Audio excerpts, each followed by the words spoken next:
Hello বন্ধুরা, আমি রাখি বলছি। আজকের রেসিপি হলো তেলাকোয়া আর ঝিঙে আলু দিয়ে পাতলা ঝোল। তো বন্ধুরা, এদিকে দেখুন সব কিছু রেডি করে নিয়েছি। ঝিঙেগুলো এভাবে লম্বা লম্বা করে কেটে নিয়েছি, আর আলু কাঁচা লঙ্কাগুলো গোটাই আছে, আর কই মাছগুলো ভালো করে কেটে বেছে, আর মাঝখানে দেখুন এভাবে কিন্তু ভালো করে নিয়েছি, না হলে না ফুটবে, তেল যখন তেলে দিব তখন ফুটে যেতে পারে, ওর জন্য কিন্তু এভাবে কেটে নিয়েছি।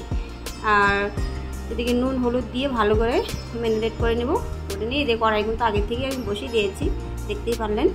তেলটা কিন্তু গরম হয়ে গেছে, এবার ভালো করে মেখে নিয়ে তো এক এক করে সব কড়াইতে ভেজে নেব।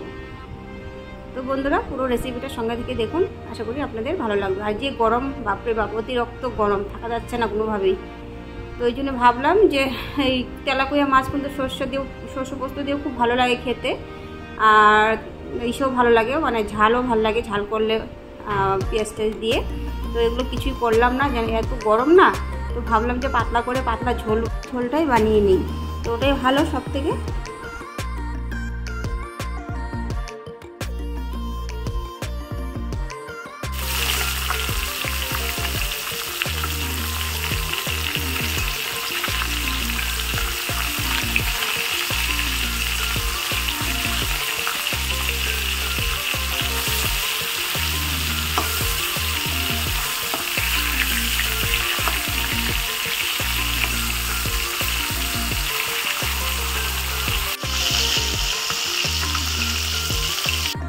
বন্ধুরা, মাছগুলো তুলে নিলাম, ভাজা হয়ে গেছে। আর এখানে কিন্তু ওই তেলে, মাছ ভাজার তেলের মধ্যে গোটা জিরে আর কটা কাঁচা লঙ্কা দিয়ে দিচ্ছি মাঝখানে ভেঙে।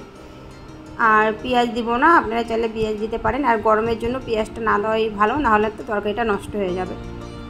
আর এদিকে আলুগুলো কিন্তু পাতলা পাতলা করে এইভাবে কেটে নিয়েছি। আর ঝিঙে আলু সব একসাথে দিয়ে নাড়াচাড়া করে নিয়ে হলুদ গুঁড়ো দিয়ে দেবো। আর ঝিঙে আলু তরকারি কি, ঝিঙে দিয়ে যে কোনো তরকারি রান্না করুন না কেন, বেশি কিন্তু মজানো যায় না, মানে লাল করে যে একটা ভাজা সেটা কিন্তু করা যায় না, কাঁচা কাঁচাই রাখতে হয়, কেন একদম নরম হয়ে যায়। আর এদিকে জিরের গুঁড়ো দিয়ে দিলাম, লঙ্কার গুঁড়ো দিয়ে দিলাম, হলুদটা আগে দিয়ে দিয়েছি, ভালো করে একটু নাড়াচাড়া করে নুন দিয়ে দেবো। নুন দিয়ে তারপরে কষানো হয়ে যাবে, ঝোল দিয়ে দেবো। তো 1 চামচ নুন দিয়েছি, এবার আরেকবার নাড়াচাড়া করে নেব।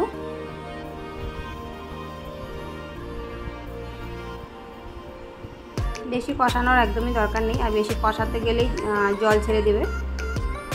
এবার জল দিয়ে দেব।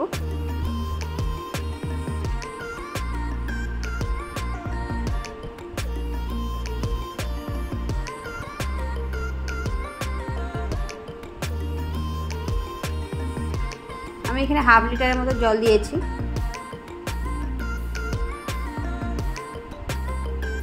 জলটা ফুটে উঠলে মাছগুলো দিয়ে দেবো। জলটা ফুটে উঠেছে, মাছগুলো কিন্তু দিয়ে দিচ্ছি।